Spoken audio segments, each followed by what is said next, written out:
ജോലി സംബന്ധമായ ആവശ്യങ്ങൾക്കായി ലണ്ടനിലെ വക്കീലായ ജൊനാഥൻ ഹാർക്കർ ഒരു യാത്ര പുറപ്പെട്ടു. കാർപാത്യൻ മലനിരകൾക്കടുത്തുള്ള ഒരു പഴയ കോട്ടയിലാണ് അദ്ദേഹത്തിന് എത്തേണ്ടത്. എന്നാൽ അവിടെ തനിക്ക് കാണേണ്ടയാൾ രക്തദാഹിയായ ഡ്രാക്കുള പ്രഭുവാണെന്ന സത്യം ജൊനാഥൻ അറിഞ്ഞിരുന്നില്ല. നൂറ്റാണ്ടുകൾക്ക് മുമ്പ് എപ്പോഴോ മരിച്ച് ഗതി കിട്ടാതെ പിശാചായി അലയുന്ന ഡ്രാക്കുളയുടെ കോട്ടയിലേക്ക് ജൊനാഥൻ യാത്ര തുടങ്ങി. യാത്രക്കിടെ ജൊനാഥൻ ഒരു സത്രത്തിലെത്തി. മോനെ, നീ എവിടേക്കാണ്? കാർപാത്യൻ മലനിരകളിലെ ഡ്രാക്കുള കോട്ടയിലേക്കാണ് മുത്തശ്ശി. ഇത് കേട്ട് വൃദ്ധ ഞെട്ടി. സകല ഭൂതപ്രേതങ്ങളും ഭൂമിയിൽ ഇറങ്ങുന്ന ദിവസമാണിന്ന്. നിനക്ക് ഇന്നു തന്നെ പോകണം. ഇന്നു തന്നെ എനിക്കവിടെ എത്തണം. ഇതാ ഈ കുരിശുമാല കഴുത്തിലണിയൂ. കുറച്ച് വെളുത്തുള്ളിയും കാട്ടു റോസാപ്പൂക്കളും കയ്യിൽ കരുതുകയും വേണം. ശരി, നിങ്ങളുടെ ഇഷ്ടം പോലെ.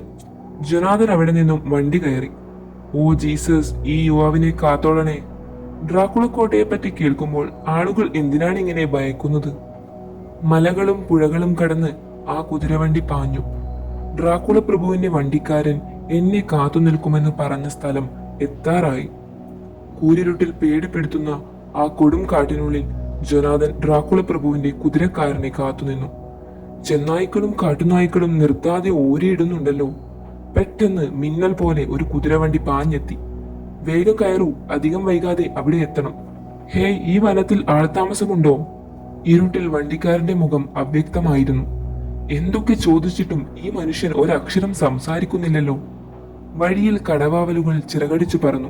ചെന്നായ്ക്കൾ ഉറക്കെ ഓരിയിട്ടുകൊണ്ടിരുന്നു. വിറളി പിടിച്ച കുതിരകൾ കുതിച്ചു പാഞ്ഞു. ആപത്തിനു മുന്നോടിയായുള്ള ദുശ്ശകുനങ്ങൾ പോലെ തോന്നുന്നു.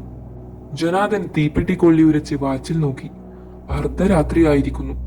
പെട്ടെന്ന് വനമധ്യത്തിൽ കുതിരവണ്ടി നിർത്തി വണ്ടിക്കാരൻ വേഗം എങ്ങോട്ടോ മറഞ്ഞു.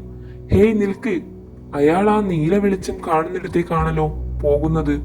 പെട്ടെന്ന് ഒരു കൂട്ടം ചെന്നായ്ക്കൾ കുതിരവണ്ടിയുടെ നേരെ ചീറിയെടുത്തു. അയ്യോ, ആ ചെന്നായ്ക്കൾ ഇങ്ങോട്ടാണല്ലോ വരുന്നത്. ചെന്നായ്ക്കൾ ജൊനാഥനെ കടിച്ചു കീറാനായി കുതിച്ചു.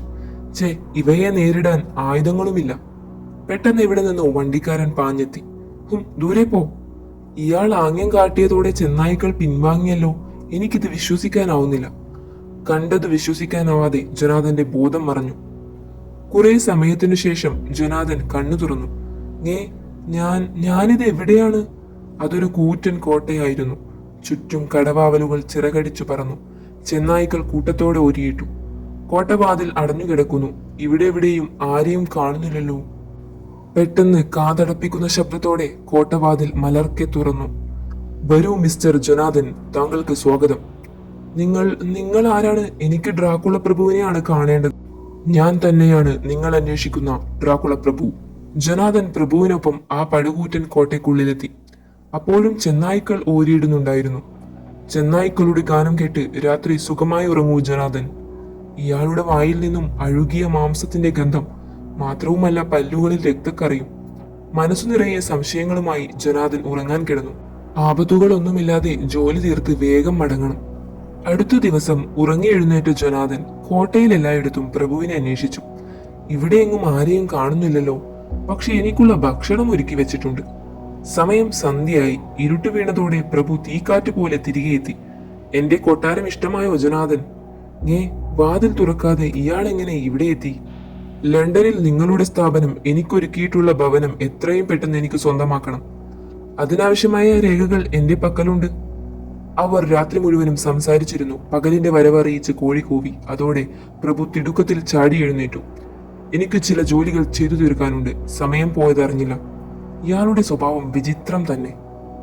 അന്നു രാത്രി ഈ കോട്ടയിലെങ്ങും ഒരു കണ്ണാടി പോലും കാണാനില്ല. ഞാനിത് കയ്യിൽ കരുതിയത് നന്നായി. രാവിലെ ജൊനാഥൻ താടി പഠിക്കാൻ തുടങ്ങി. ആരാണത്? ഭയക്കണ്ട, ഇത് ഞാനാണ്. ഡ്രാക്കുള പ്രഭുവിന്റെ രൂപം ഈ കണ്ണാടിയിൽ പതിയുന്നില്ല. അത്ഭുതം തന്നെ. പരിഭ്രമത്തിനിടെ ജൊനാഥന്റെ കയ്യിലിരുന്ന ബ്ലേഡ് കൊണ്ട് മുഖം മുറിഞ്ഞു. ചോര കിനിയാൻ തുടങ്ങി. ചൂടു ചോരയുടെ ഗന്ധം. എനിക്ക് ദാഹിക്കുന്നു. രക്തം തരൂ. എന്താണിത്? രക്തദാഹിയായ പിശാചിനെ പോലെ ഡ്രാക്കുള ജൊനാഥന്റെ കഴുത്തിൽ പിടുത്തമിട്ടു. എന്നാൽ പ്രഭുവിന്റെ കൈകൾ ജൊനാഥന്റെ കഴുത്തിലെ കുരിശുമാലയിൽ തട്ടി. കടന്നു പോ എന്റെ മുന്നിൽ നിന്ന്. എന്തൊക്കെയാണിത്? അതോടെ പ്രഭു ശാന്തനായി. ഈ കോട്ടയിൽ നിങ്ങൾ ഒരിക്കലും രക്തം ചിന്തരുത്. അത് അനാവശ്യമായ അപകടങ്ങൾക്കിടയാക്കും. പ്രഭു ആ കണ്ണാടി ദൂരേക്കെറിഞ്ഞു. ഈ നശിച്ച സാധനം ഇവിടെ വേണ്ട. ഞേ പിന്നീട് ഒന്നും പറയാതെ പ്രഭു എവിടേക്കോ മറഞ്ഞു. ഇയാൾ അപകടകാരിയാണ്. അന്ന് ജൊനാഥൻ ആ കോട്ട ചുറ്റിക്കറങ്ങി നടന്നു കാണാൻ തീരുമാനിച്ചു. ഈ കൂറ്റൻ കോട്ടയുടെ പല വാതിലുകളും തുറക്കാൻ കഴിയുന്നില്ലല്ലോ.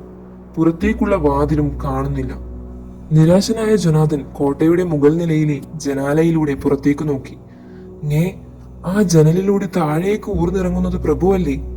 കോട്ടയുടെ കരിങ്കൽ ചുവരിലൂടെ വവ്വാലിനെ പോലെ ഇഴഞ്ഞിറങ്ങുന്ന ആ ഡ്രാക്കുളയെ കണ്ട് ജൊനാഥൻ ഞെട്ടി. മൈ ഗോഡ്, ഞാൻ എന്താണ് ഈ കാണുന്നത്? കണ്ടത് വിശ്വസിക്കാനാവാതെ ജൊനാഥൻ പടവുകളിറങ്ങി താഴത്തെ നിലയിലെത്തി. എന്റെ മുറിയിലല്ലാതെ മറ്റെവിടെയും തങ്ങരുതെന്നാണ് ആ മനുഷ്യന്റെ കൽപ്പന. അയാളുടെ രഹസ്യങ്ങൾ ഞാൻ അറിയാതിരിക്കാനുള്ള തന്ത്രമാണത്. ജൊനാഥൻ ഒരു മുറിയിലെത്തി. വല്ലാത്ത ക്ഷീണം, കുറച്ചു സമയം വിശ്രമിക്കാം. ജൊനാഥൻ ഉറക്കമായി. പെട്ടെന്ന് ഹിഹി, ദേ ഒരു മനുഷ്യൻ. ഇവന്റെ ചുടുചോര നമുക്ക് കുടിക്കാം.